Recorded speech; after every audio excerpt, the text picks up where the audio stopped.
எங்களை கூப்பிட்டீங்க? இந்த வீட்டு மூத்த மருமகங்கிற முறையில உங்களுக்கு எல்லாம் ஒரு முக்கியமான விஷயத்த சொல்ல போறேன். இந்த வீட்டு எல்லா முடிவையும் ஆம்பளைக்கு தான் எடுக்கிறீங்க. அதனாலதான் நான் உங்ககிட்ட இந்த விஷயத்த இத்தனை நாள் ஆரம்பிக்காம இருந்தேன். யாராவது ஒருத்தரத பத்தி பேசுவீங்கன்னு நினைச்சேன். ஆனா நீங்க எல்லாரும் வெளியில போறதும் வரதுமா தான் இருக்கீங்க. நீ என்ன பேசுற? யார பத்தி பேசுற? நான் இப்ப சொல்ல போறது நம்ம நந்தினிய பத்தி தான். அவளுக்கு என்ன? உங்களுக்கு எல்லாம் நீங்க மனைவியை தேடிக்கிட்டீங்க. உங்க தங்கச்சிக்கு வயசாயிட்டு இருக்கே, அது உங்களுக்கு தெரியல? தங்கச்சி கல்யாணத்துக்கு அப்புறம் தான் சின்னவர் கல்யாணம் பண்ணிக்குவேன்னு சொல்றாரு. அவருக்காகவாவது அவளுக்கு ஒரு மாப்பிள்ளைய தேடலாம் இல்லையா?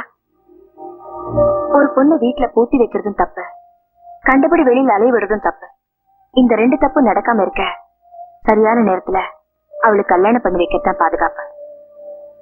அதனால தப்பு நடந்துருச்சுன்னு நான் சொல்ல வரல, நடந்துடக்கூடாதுன்னு தான்